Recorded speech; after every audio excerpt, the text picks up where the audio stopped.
Hello friends, welcome to Aranji kitchen. இன்றைக்கி நம்ம வீடியோவில் என்ன பார்க்க போகிறோம் அப்படின்னா, நல்லா பூ போல் இட்லியும் கார சட்னியும் எப்படி பண்ணுறதுன்னு தான் பார்க்க போகிறோம். ஃபஸ்ட்டு இட்லி பண்ணுறதுக்கு மாவு எப்படி அரைக்கணும் அப்படிங்கிறத நான் சொல்ல போகிறேன். எந்த பக்குவத்தில் போட்டோம் அப்படின்னா இட்லி நல்லா சாஃப்டாக பஞ்சு மாதிரி வரும் அப்படின்னா நான் சொல்கிறத பார்த்துக்குங்க. இதை மிஸ் பண்ணாமல் நோட் பண்ணி வச்சுக்கோங்க. இப்போது நான் சின்ன உலக்கு ஒரு உலக்கு எடுத்திருக்கேன். இதில் ஒரு 3 டம்ளர் நான் சாப்பாட்டுக்கு போடுற அரிசி ஃபஸ்ட்டு எடுத்துக்க போகிறேன். பாருங்கள், நீங்கள் எந்த டம்ளர் வேணாலும் எடுத்துக்கலாம், எந்த பவுல் வேணாலும் எடுத்துக்கலாம். ஆனால் அளவு மட்டும் இதே மாதிரி போடுங்க. கரெக்டாக 3 டம்ளர் அளவுக்கு சாப்பாட்டு அரிசி எடுத்தாச்சு. இப்போது இட்லி அரிசி எடுத்துக்க போகிறேன். இட்லி அரிசி ஒரு 2 டம்ளர் எடுத்துக்கலாம். இதில் இட்லி அரிசி 2 டம்ளர் எடுத்தாச்சு. அதுக்கப்புறமா பச்சை அரிசி 1 டம்ளர் எடுத்துக்குங்க. பாருங்கள், பச்சரிசியும் 1 டம்ளர் எடுத்தாச்சு. அதுக்கப்புறம் உளுந்து தனி பவுலில் போட்டுருங்க. ஒரு டம்ளர் அளவுக்கு உளுந்து எடுத்துக்குங்க. பாருங்கள், உளுந்து சேர்த்தாச்சு. இப்போது இது கூட ஒரு ஸ்பூன் அளவுக்கு வெந்தயம் சேர்த்துக்கலாம். பாருங்கள், வெந்தயமும் சேர்த்தாச்சு. இப்போ இதை நல்லா ஊற வச்சிடணும். நல்லா தண்ணி ஊற்றி, இதில் நிறைய தண்ணி ஊற்றிடுங்க. நிறைய தண்ணி ஊற்றி நல்லா ஒரு 3 மணி நேரம் ஊற வச்சுருங்க. நல்லா ஊற வச்சு எடுத்ததுக்கப்புறமா இதை நல்லா கழுவி எடுத்துக்கலாம். ஃபஸ்ட்டு நம்ம உளுந்து அரைச்சி எடுத்துக்கலாம். உளுந்து அரைக்கிற பக்குவம் எப்படி அப்படின்னா, உளுந்து நல்லா அரையணும். அதாவது பஞ்சு மாதிரி அரைச்சி வரணுங்க. இப்போ பாருங்கள், நான் உளுந்தை போடுறேன். தண்ணி இதுக்கு நீங்கள் அதிகமாகவும் ஊற்றக்கூடாது, கம்மியாகவும் ஊற்றக்கூடாது. அடிக்கடி உளுந்தை கை வச்சு தள்ளி விடணும். ஏன்னா நல்லா தள்ளி விட தான் உளுந்து நல்லா பொதுன்னு அரைச்சி வரும்னு சொல்லுவாங்க. இப்போது நம்ம உளுந்தை நல்லா அரைச்சிக்கலாம். இதை அரைக்கிறதுக்கு எப்படி ஒரு 10 நிமிஷமாவது நீங்கள் உளுந்தை 10லேருந்து 15 நிமிஷத்துக்காவது நீங்கள் அரைக்கணும். அப்போ தான் உளுந்து நல்லா பொங்கி வரும்.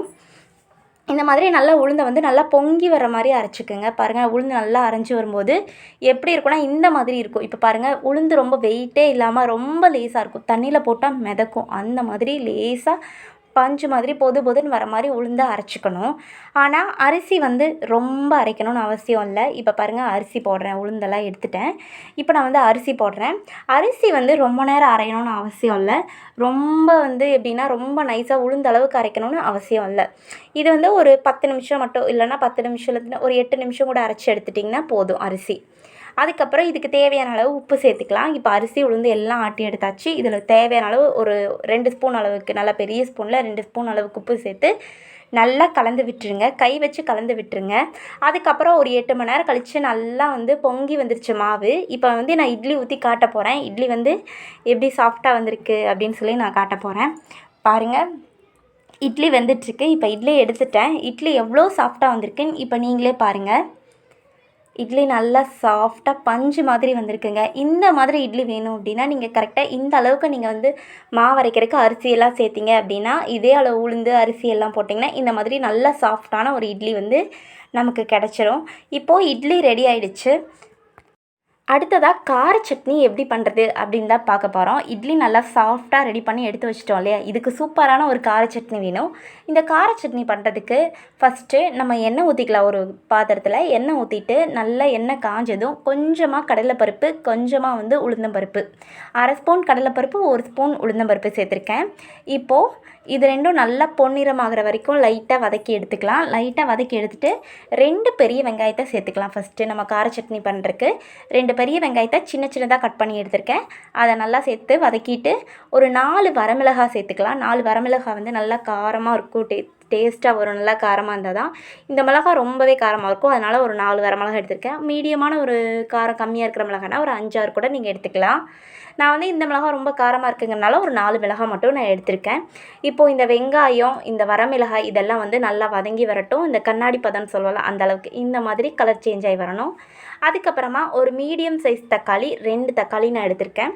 அதையும் சேர்த்து இதில் நல்லா வதக்கி விட்டுறலாம். இந்த தக்காளி நல்லா சுருண்டு வதங்குற அளவுக்கு நல்லா வதக்கி விட்டுருங்க. அந்த பச்சை ஸ்மெல்லாம் தக்காளியோட போய் வரணும். அந்த அளவுக்கு நம்ம வதக்கணும். ஸோ நல்லா வதக்கி விட்டுருங்க. இப்போது இந்த தக்காளி, வெங்காயம் இதெல்லாம் நல்லா வதங்கி வந்ததுக்கப்புறமா லாஸ்ட்டு ஸ்டேஜில் என்ன பண்ணணும் அப்படின்னா, இங்கே பாருங்கள் நல்லா வதங்கி வந்துருச்சு. இந்த ஸ்டேஜில் அடுப்பை ஆஃப் பண்ணிவிட்டு நீங்கள் ஒரு கை அளவுக்கு மல்லி இலை சேர்த்துக்குங்க. மல்லி இலை சேர்த்து அதையும் நல்லா சேர்த்து ஒரு 2 கிண்டி விட்டுருங்க.